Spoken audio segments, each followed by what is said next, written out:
Hi, I'm Jennifer Hancock from Humanist Learning Systems, and this is answering the question, what does it mean to be a humanist? I get asked this question all the time, and I recently did a talk for a group about it. So let's talk about what it means to be a humanist. We are going to start with the definition from the American Humanist Association, which says that humanism is a progressive philosophy of life, meaning we want to make things better. We define better as human flourishing, well-being, dignity, things like that. If it helps people improve their lives, it's good. If it hurts them, it is bad. So we want to make things better. We define better as human flourishing. It's without theism or other supernatural beliefs, which means we do not rely on supernatural help to solve our problems. The philosophy affirms our ability and responsibility to lead ethical lives of personal fulfillment that aspire to the greater good, which means we believe we have the ability to make things better. We therefore have a responsibility to make things better. And we feel that we can do that best by leading good ethical lives, being a good person. And if we do that, we're going to feel personal fulfillment. And ethical lives are at their best, and we experience that personal fulfillment when we are aspiring to the greater good, meaning we're trying to make the world a better place. And again, we define that as flourishing and dignity and well-being for all life. So let's take this step by step. Humanism is a progressive philosophy of life.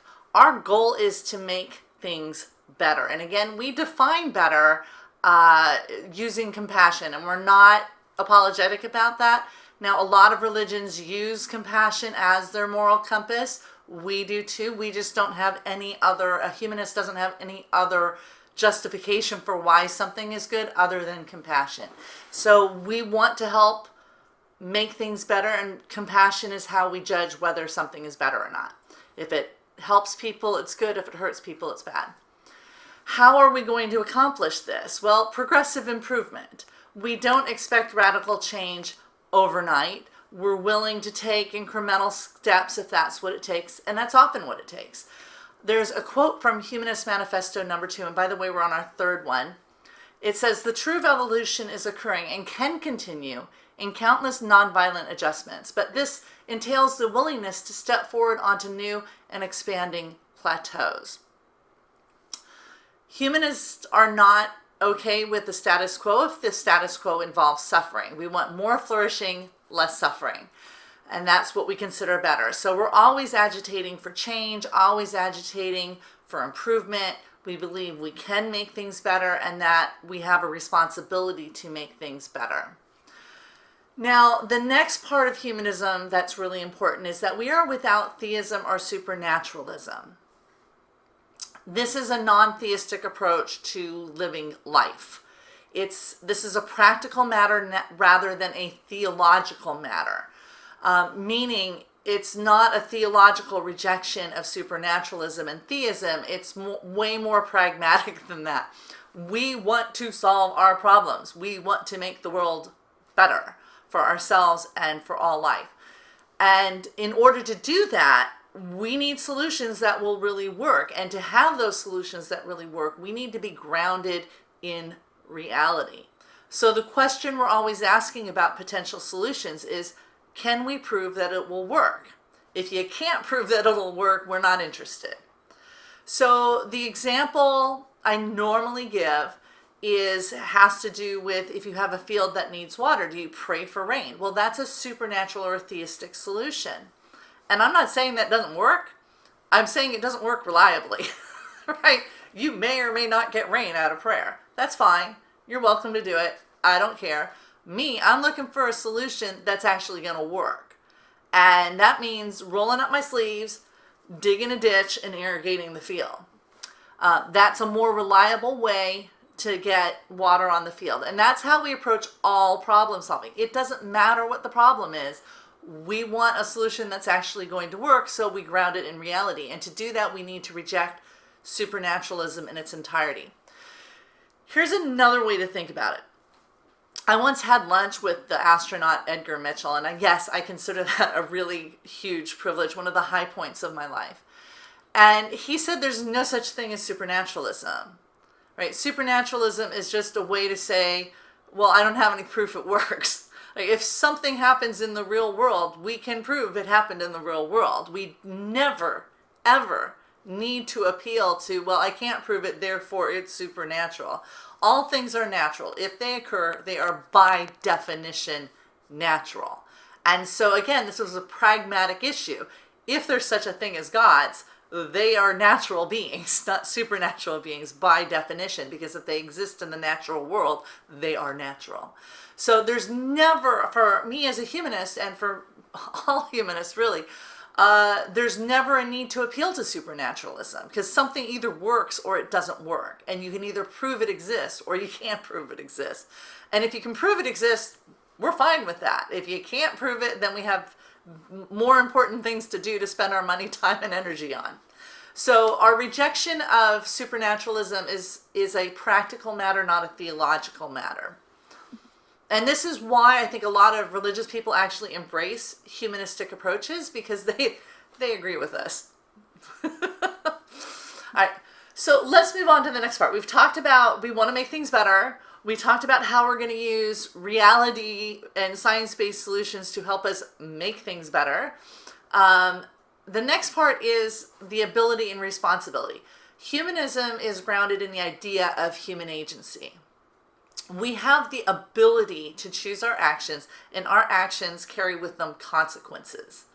And we have the ability to choose our actions and therefore a responsibility to choose wisely. Why? Well, if you can reduce suffering, you have a moral responsibility to do so. And that's central to how a humanist lives their life. Right? We believe we have the ability to reduce suffering and increase flourishing, and we therefore feel it is our moral responsibility to choose actions that will decrease suffering, not just for ourselves, but for everyone in the whole planet, and increase flourishing for everyone as well. The greater good. We act for the greater good, or we strive to anyways.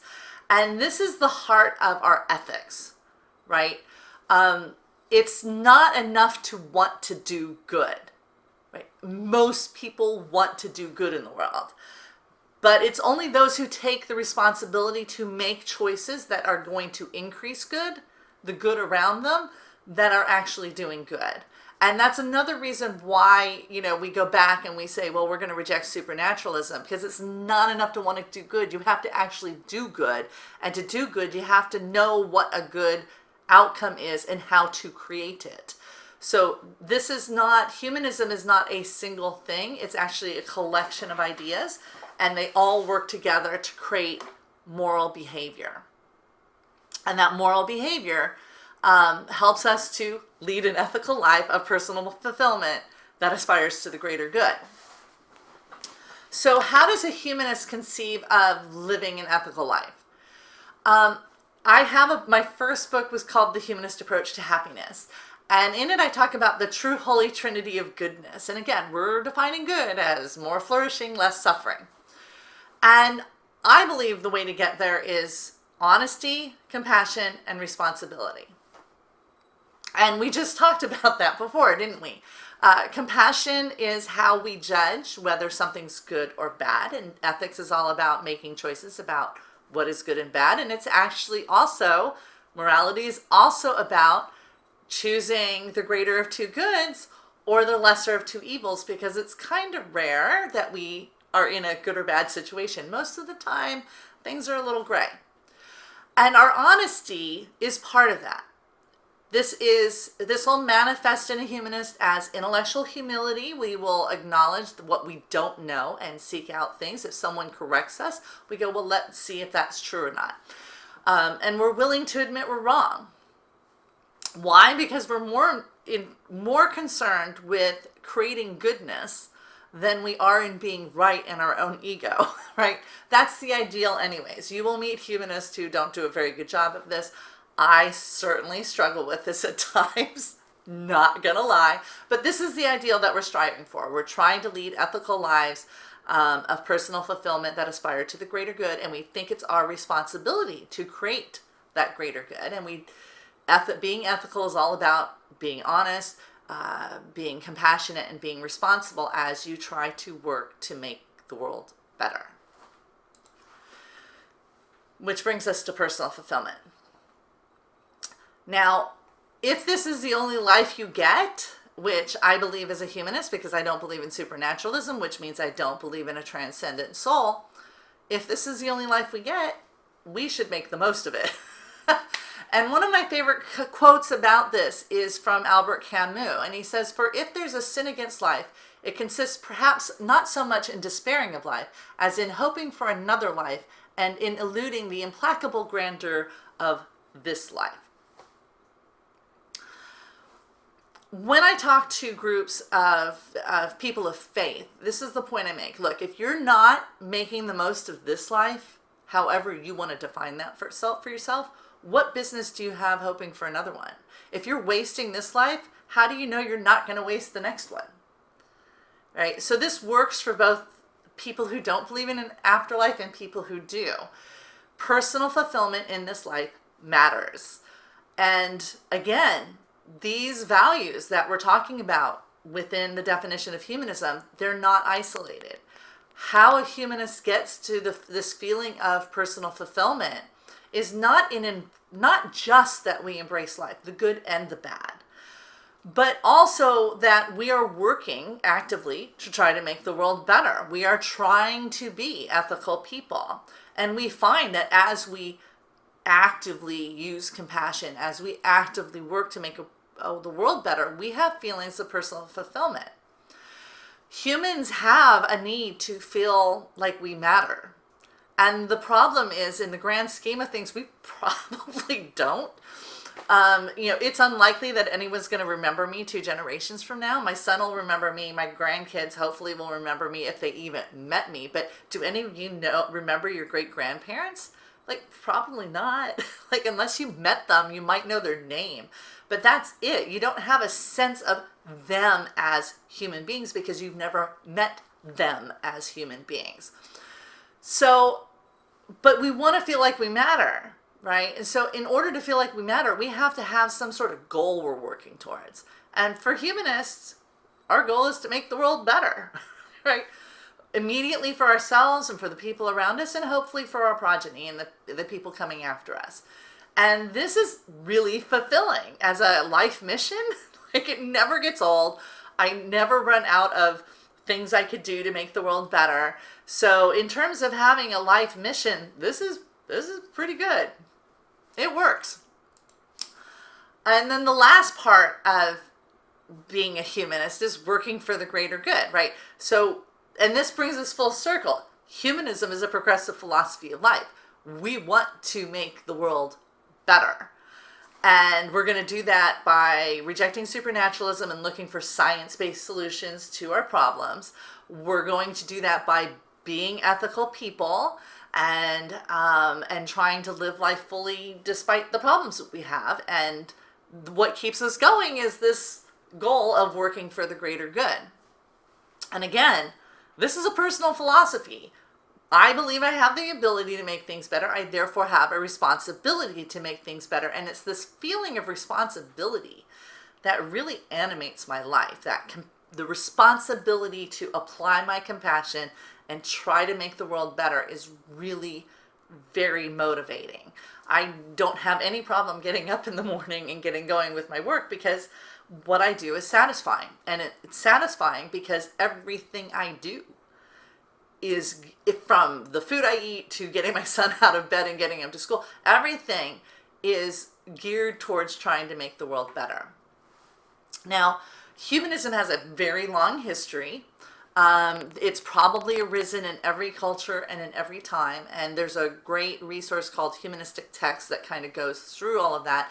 And I have links to a lot of these things in my book, The Handy Humanism Handbook. But the term humanism was first used by UU ministers who were looking to describe a non-theistic approach to being an ethical person, right? And that's actually what we called it when I was growing up, and just being a good person. We didn't know there was a name. Anyways, you ministers coined the term humanism to describe a specifically non-theistic approach to living life.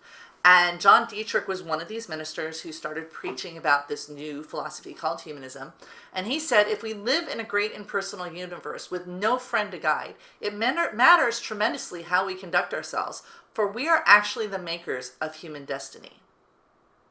And I love this because it encapsulates this idea of making the world better, our responsibility that if we don't do it, no one else will.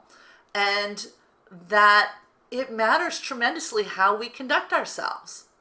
We can either choose to act in a way that is compassionate, responsible, and ethical, or we can choose short-term gain and cause harm. And that's our choice. And we have the ability to make that choice. And a humanist is someone who has chosen to live their lives ethically, responsibly, compassionately, and to work towards the greater good, and to use whatever agency we have to make sure, and to use science to make sure that our decisions are good and that we actually will do good. Because it isn't enough to want to do good. In order to do good, you have to actually do something. Right? Thoughts and prayers are really nice sentiments, but they don't actually change anything. If you want to change the world, you have to actually do something. And a humanist is someone who's committed to doing that something. And this is something that is, it means that a humanist holds themselves to very high standards. But this is a personal approach, right? A lot of humanists don't talk about the fact that they're humanists. They just go on about making the world a better place. So people like Albert Einstein and Helen Keller and Aldous Huxley and okay, my brain just not bringing them up, but Carl Sagan, people like that, they were working to make the world a better place. Now, they were practicing humanists. They were involved with the humanist community. But they didn't advertise that. And the reason they didn't advertise it is because this is a personal philosophy that motivated them to do the things that they were doing. A humanist doesn't really care what other people decide to do. This is a personal philosophy to them. We don't go out and we don't proselytize. Because we respect your right to think differently than us. But this is how a humanist goes about going through life. We apply our humanism to be more ethical, to be more compassionate, and to make good decisions. And we do that because we're trying to make the world better. It's a progressive philosophy of life. We're going to try and make things better. That without supernaturalism affirms our ability and responsibility to lead ethical lives of personal fulfillment that aspire to the greater good. Now, we may not be shiny, happy people living in a humanist paradise yet, but we are making progress. So if this describes you, you're probably a humanist. Because this is what humanists do. There you go.